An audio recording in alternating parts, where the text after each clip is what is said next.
Good evening everyone. चलिए आज हम पिछले लेक्चर को कंटिन्यू करते हैं। पिछले लेक्चर में हम फोटो इलेक्ट्रिक इफेक्ट के बारे में बता रहे थे, तो आज उसी फोटो इलेक्ट्रिक इफेक्ट चैप्टर को कंटिन्यू करते हैं। फोटो इलेक्ट्रिक इफेक्ट, ठीक है।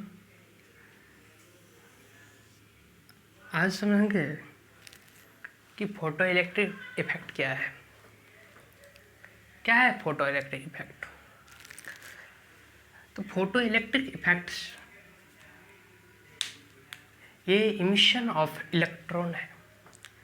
मान लीजिए ये कोई मेटल सरफेस है, इस पर ज्यों लाइट पड़ा, जैसे ही लाइट पड़ा वैसे ही इलेक्ट्रॉन एमिट कर गया, इलेक्ट्रॉन बाहर निकल गया।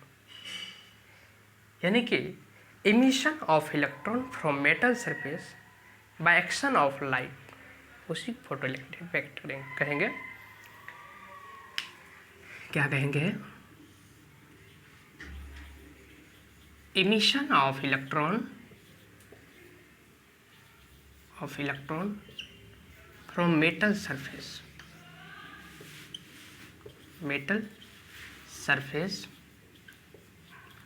by action of light,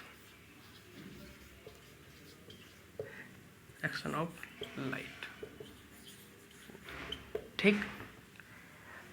ये कोई मेटल सरफेस है, ठीक, ये कोई मेटल सरफेस है मान ले, और इस पर जैसे ही लाइट पड़ा, और लाइट किसका बनी होती है? पिछले लेक्चर में हमने बात की थी कि लाइट छोटे छोटे फोटोन की बनी होती है, और ये क्या है? लाइट है, दैट इज लाइट क्या है? फोटोन है। और जैसे ही यहाँ पड़े हुए इलेक्ट्रॉन क्या हुआ? जस्ट ये बाहर चले गया, एमिट हो गया। यानी कि 2 फोटोन मेटल सरफेस पर 2 फोटोन पड़ा तो 2 इलेक्ट्रॉन बाहर निकल गया। इस इलेक्ट्रॉन को कहेंगे photo electron.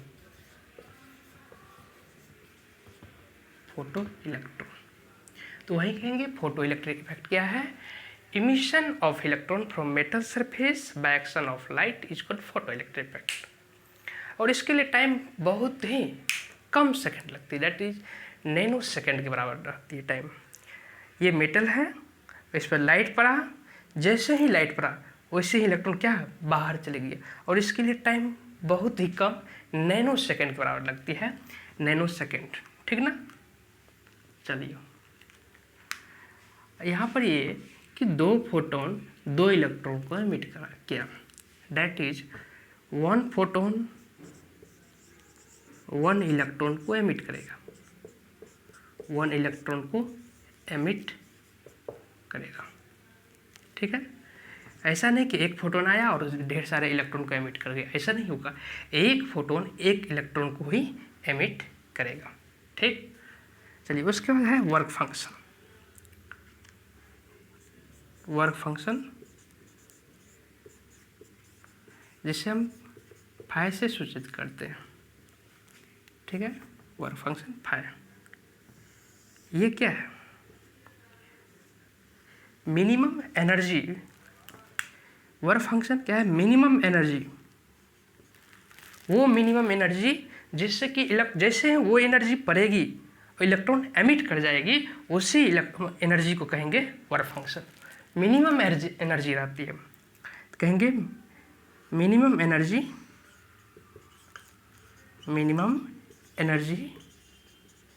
Required to just emit electron. क्या है कि मतलब मिनिमम एनर्जी रिक्वायर होती है, और जिससे कि इलेक्ट्रॉन सिर्फ बाहर निकल सके, ठीक है। जैसे कि वर्क फंक्शन ऐसे समझे, ये 3 इलेक्ट्रॉन वोल्ट है, 5 इलेक्ट्रॉन वोल्ट है, 7 इलेक्ट्रॉन वोल्ट है। मान लीजिए कोई मेटल सरफेस है, इस मेटल सरफेस से इलेक्ट्रॉन को बाहर निकलने के लिए ये मेटल सरफेस का रिक्वायर है मिनिमम एनर्जी 5 इलेक्ट्रॉन वोल्ट। अब यहाँ पर तो 3 इलेक्ट्रॉन वोल्ट भी है, 5 इलेक्ट्रॉन वोल्ट भी है, 7 इलेक्ट्रॉन वोल्ट। तो कहेंगे कि अगर ये 3 इलेक्ट्रॉन वोल्ट वाला लाइट आएगा तो इलेक्ट्रॉन को बाहर निकाल नहीं पाएगा। अगर ये 5 वाला आया तो निकाल देगा, 7 वाला आया तो निकाल देगा। डैट इज हम मिनिमम एनर्जी कहते हैं कि जिससे इलेक्ट्रॉन सिर्फ बाहर निकल सके, उसी क्या कहेंगे, वर्क फंक्शन। ठीक, इसको साफ कर देखिए। वर्क फंक्शन भी तो एनर्जी है, एनर्जी वर्क फंक्शन भी तो सिंपल एनर्जी है, इसलिए इसका यूनिट यूज करेंगे चैप्टर में इलेक्ट्रॉन वोल्ट से और जूल से भी करेंगे। ठीक, चलिए इसको लिखिए। ठीक है, चलते हैं नेक्स्ट।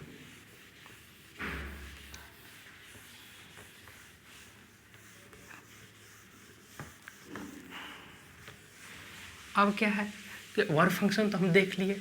ठीक, वर्क फंक्शन जब देख लिए तो वहाँ पे कुछ फॉर्मूला है, क्या है, maximum kinetic energy, maximum kinetic energy of emitted electron, emitted electron, या मैक्सिमम काइनेटिक एनर्जी के मैक्स पूछ रही of emitted electron. Maximum kinetic energy of emitted electron K max बराबर ई माइनस फाइव। फाइव क्या है, मिनिमम एनर्जी। ठीक, तो ई minus five, ई को तो एच म्यू लिख सकते हैं, एच म्यू माइनस फाइव बराबर एच सी बाय लैम्डा भी लिख सकते हैं, ई को माइनस फाइव। ठीक है, और के मैक्स इसको हम लिख सकते हैं, के मैक्स को, K max half m v square, half m v square लिख सकते हैं। यानी कि के मैक्स का यही, ये भी एक फॉर्मूला हो गया, ई माइनस फाइव। ठीक है, और के मैक्स की जगह हम क्या half m v square use कर दिए, सब क्वेश्चन में यूज होगा। ठीक है ना, क्वेश्चन जब करेंगे तो देखिएगा सारा क्वेश्चन में यूज होगा। Maximum kinetic energy of emitted electron K max बराबर E minus five, K max क्या हाफ एम वी स्क्वायर बराबर एच म्यू माइनस फाइव बराबर h c by lambda minus five. ठीक, उसका क्या है, अगर पूछे kinetic energy of emitted electron, emitted electron जो इलेक्ट्रॉन इमिट किया उसका काइनेटिक एनर्जी का रेंज क्या है। ठीक है, उसका रेंज है काइनेटिक इमिटेड इलेक्ट्रॉन 0 to के मैक्स, 0 to के मैक्स, यानी कि ये रेंज है। ठीक, kinetic energy of emitted electron की 0 to के मैक्स, ये भी पॉइंट समझ आए। चलिए नेक्स्ट बात करते हैं। ठीक है, अब हम बात करेंगे थ्रेशोल्ड। ठीक है, तो इसको साफ करते हैं और थ्रेशोल्ड को फिर समझते हैं। थ्रेशोल्ड क्या है, this is threshold wavelength, threshold frequency. What does mean, threshold mean क्या है, यहाँ अभी हम डिस्कस करेंगे किस बारे में, थ्रेशोल्ड वेवलेंथ। थ्रेशोल्ड वेवलेंथ को हम लैम्डा नोट से सूचित करेंगे। ठीक है, और जाने इसका threshold wavelength, lambda note and threshold frequency के बारे में जानेंगे। थ्रेशोल्ड फ्रीक्वेंसी, थ्रेशोल्ड फ्रीक्वेंसी को म्यू नोट से सूचित करते हैं। ठीक है, threshold wavelength, lambda note and threshold frequency mu naught के बारे में जानते हैं। चलिए, लैम्डा नोट, पहले ये टर्म याद रख लेना, ये क्वेश्चन में आएगा। ठीक है, क्वेश्चन में वो तो ठीक है, ये थ्रेशोल्ड क्या है पहले ये समझ लेते। थ्रेशोल्ड क्या है, जैसे यहाँ पर भी लगा थ्रेशोल्ड, तो कहेंगे लाइट का वो मात्र एनर्जी जिससे इलेक्ट्रॉन सिर्फ बाहर निकल सके, जहाँ पर काइनेटिक एनर्जी बराबर 0 होती है, उसी को थ्रेशोल्ड कहते हैं। क्या लिखेंगे, लाइट का मात्र वो एनर्जी जिससे इलेक्ट्रॉन ओनली बाहर निकल सके,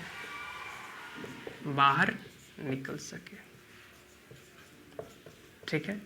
अब देखो इलेक्ट्रॉन बाहर निकल, जहाँ क्या हो जाएगा, जैसे ही वहाँ पर काइनेटिक एनर्जी बराबर 0 हो जाएगी, काइनेटिक एनर्जी बराबर 0 हो जाएगी, उसी को थ्रेशोल्ड कहते हैं। थ्रेशोल्ड मतलब मिनिमम होता है ना, थ्रेशोल्ड कहते हैं, ठीक है। काइनेटिक एनर्जी बराबर 0, तो यहाँ पर फॉर्मूला आ गया, ठीक है। फॉर्मूला क्या है, फाइव बराबर, जहाँ फाइव को क्या कहते थे, वर्क फंक्शन, फाइव बराबर एच म्यू नोट बराबर h c by lambda naught, ठीक। फाइव बराबर एच म्यू नोट बराबर h c by lambda naught. Five समझ गए क्या है, वर्क फंक्शन है, ठीक है, फाइव वर्क फंक्शन है। चलिए थ्रेशोल्ड लैम्डा नोट, ये अगर ये लैम्डा नोट है, लैम्डा नोट, इसको नाम क्या क्या, क्वेश्चन में लैम्डा नोट ऐसे नहीं कि क्वेश्चन में लैम्डा नोट दे रखा है, इसका नाम से आएगा। जैसे लैम्डा नोट का एक नाम है क्वेश्चन में, जैसे आएगा मैक्सिमम वेवलेंथ, तो मैक्सिमम वेवलेंथ अगर क्वेश्चन में लिखा हुआ है तो अपने को समझ आनी चाहिए क्या क्या दे रखा है, क्या कहीं मैक्सिमम वेवलेंथ पूछ देता है, व्हाट इज मैक्सिमम वेवलेंथ, या फिर मैक्सिमम वेवलेंथ की मान दे रखी है राखी, ठीक ना। तो मैक्सिमम वेवलेंथ की मान देती है तो समझ आने चाहिए लैम्डा नोट का मान दे, मैक्सिमम वेवलेंथ को, या फिर लॉन्गेस्ट वेवलेंथ,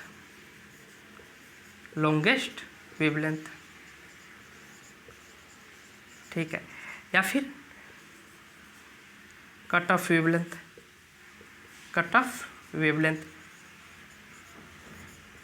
ठीक है, या फिर थ्रेशोल्ड वेवलेंथ। चारों तो नाम, चारों का मीनिंग नेम अलग अलग है, मीनिंग सेम है, यानी कि एक ही आदमी का नाम अलग अलग पड़ा है। कोई उसे मैक्सिमम वेवलेंथ कहते हैं, कोई इसे लॉन्गेस्ट वेवलेंथ कहते हैं, कोई कट ऑफ वेवलेंथ कहते हैं, कोई थ्रेशोल्ड वेवलेंथ, यानी कि चारों मतलब क्या है, लैम्डा नोट के ही बारे में बता रहे, कर रहे हैं, ठीक है। उसी तरह म्यू नोट का, जैसे फ्रीक्वेंसी, म्यू नोट क्या है, म्यू नोट का कहते हैं मिनिमम फ्रीक्वेंसी, या इसी का दूसरा नाम मिनिमम फ्रीक्वेंसी कहेगा, कोई क्वेश्चन में दे रखा गया मिनिमम फ्रीक्वेंसी, या कट ऑफ फ्रीक्वेंसी, या थ्रेशोल्ड फ्रीक्वेंसी, कहीं पर भी ये तीनों दिखेगा, मिनिमम फ्रीक्वेंसी या फिर कट ऑफ फ्रीक्वेंसी या थ्रेशोल्ड फ्रीक्वेंसी, मतलब क्या, म्यू नोट के बारे में कह रहा है। फाइव तो हुआ वर्क फंक्शन, फाइव क्या, वर्क फंक्शन। वर्क फंक्शन क्या है, एक एनर्जी तो है ही, वर्क फंक्शन एक एनर्जी ही है, ठीक है, इसको लिखिए। अब फिर हम बताएंगे क्या कि इलेक्ट्रॉन एमिट करने के लिए क्या क्या कंडीशन है, वो हम बताएंगे, ठीक ना। तो ऊपर से साफ कर सकते हैं, चलिए आप लिखिए, ऊपर से हम साफ करते हैं।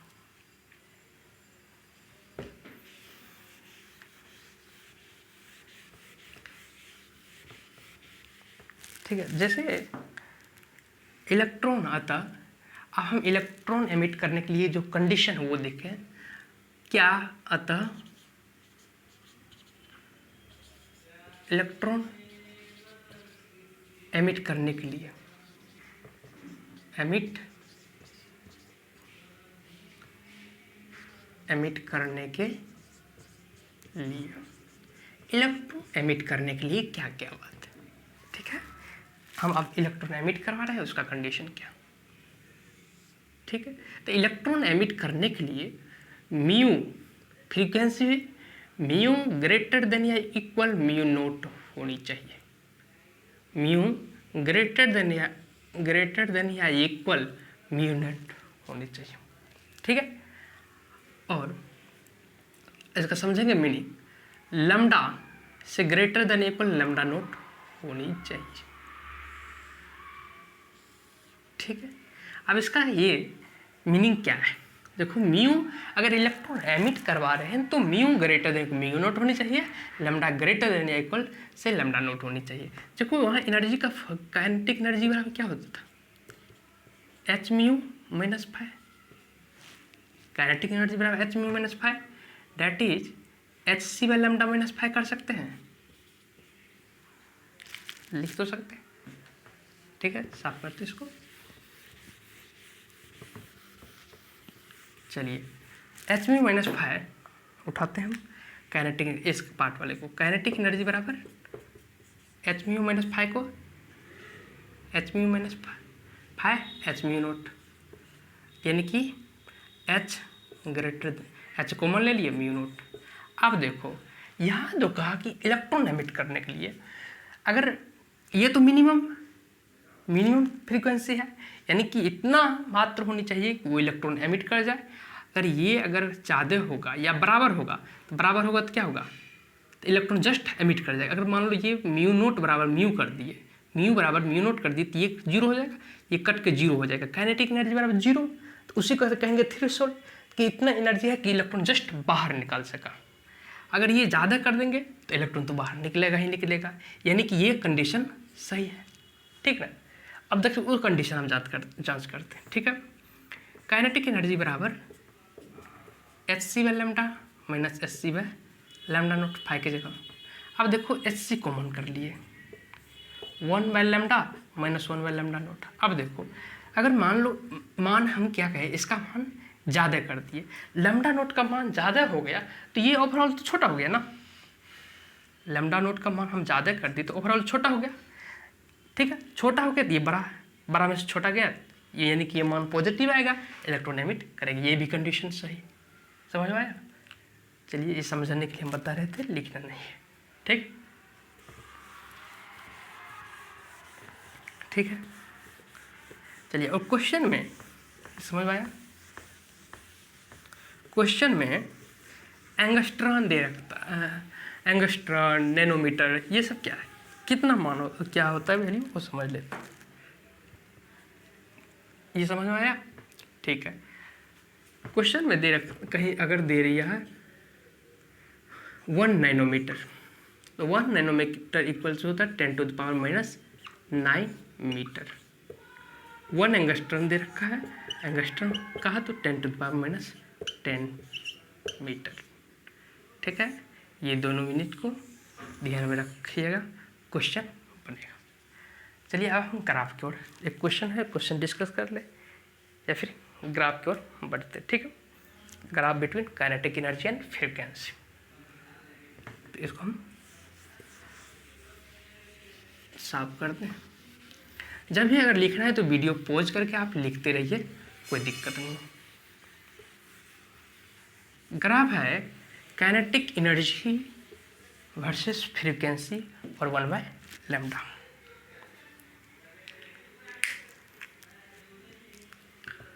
ये इम्पोर्टेंट ग्राफ है, कई बार क्वेश्चन जेईई में या फिर नीट में आया हुआ। Graph between kinetic energy versus frequency. ठीक है, जब भी अगर आपको लिखना है तो वीडियो पॉज कीजिए और फिर लिखिए। Graph between kinetic energy and frequency है।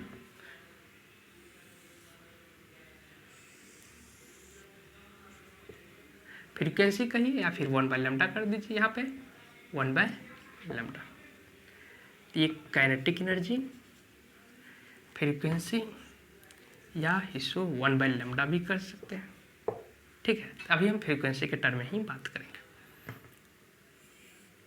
5-1 कई बार हम ये क्वेश्चन दे रखा है, पूछ रखा है जेईई में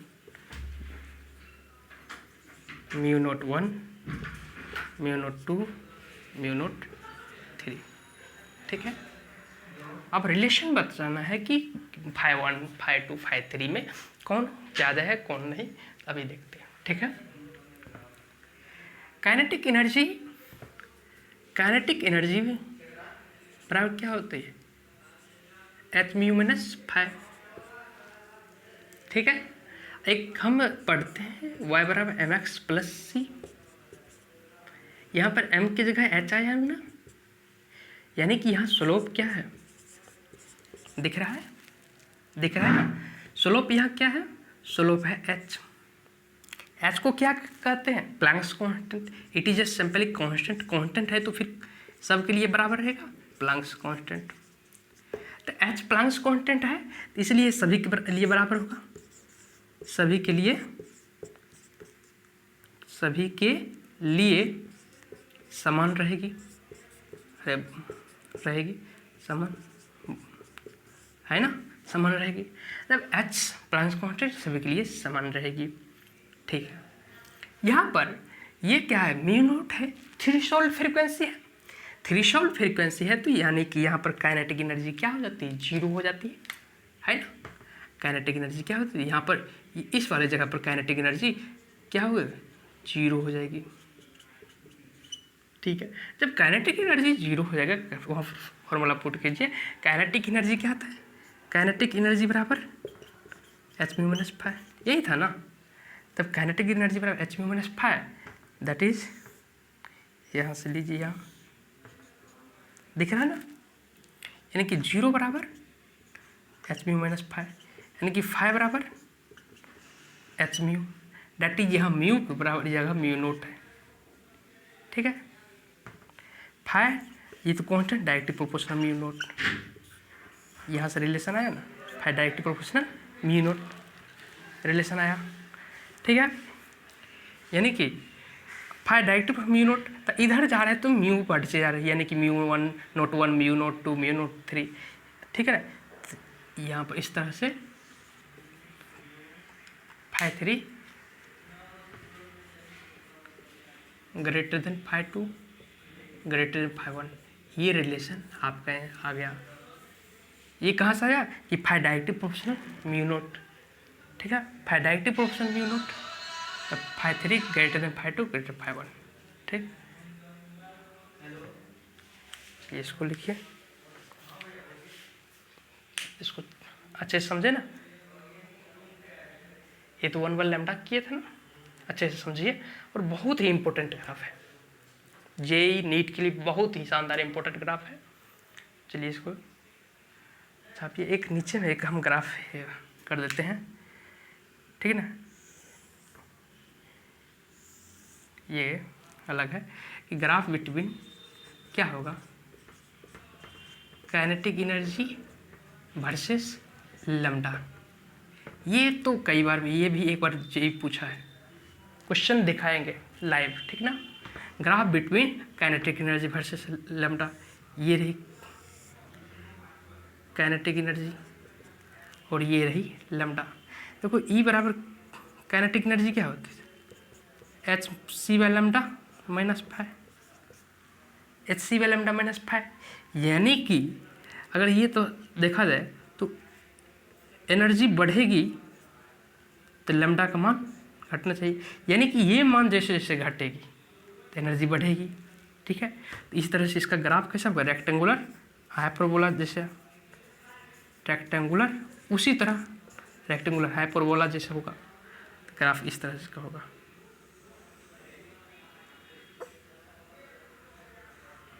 ठीक है। इस तरह से इसका ग्राफ होगा, रेक्टेंगुलर हाइपरबोला जैसे, ठीक है। मोस्ट इम्पोर्टेंट जेई पूछा है एक ग्राफ को, इसलिए आपको हम करवा दिए ग्राफ भी। ये ग्राफ तो इम्पोर्टेंट है नीट के लिए, जेई के लिए, सब के लिए, वो भी है, ठीक है। तो इस ग्राफ को समझिए और अच्छे से इसको लिखिए, नोट कीजिए, ताकि आप नोट क्यों करते हैं, आपको फिर कभी देखिएगा तो वह रिकॉल हो जाए, ठीक ना। इसलिए नोटबुक में अच्छे से लिखिए इसको, ठीक है। डिसाइड हो जाता हूँ, लिखिए, फिर हम नेक्स्ट बात करते हैं।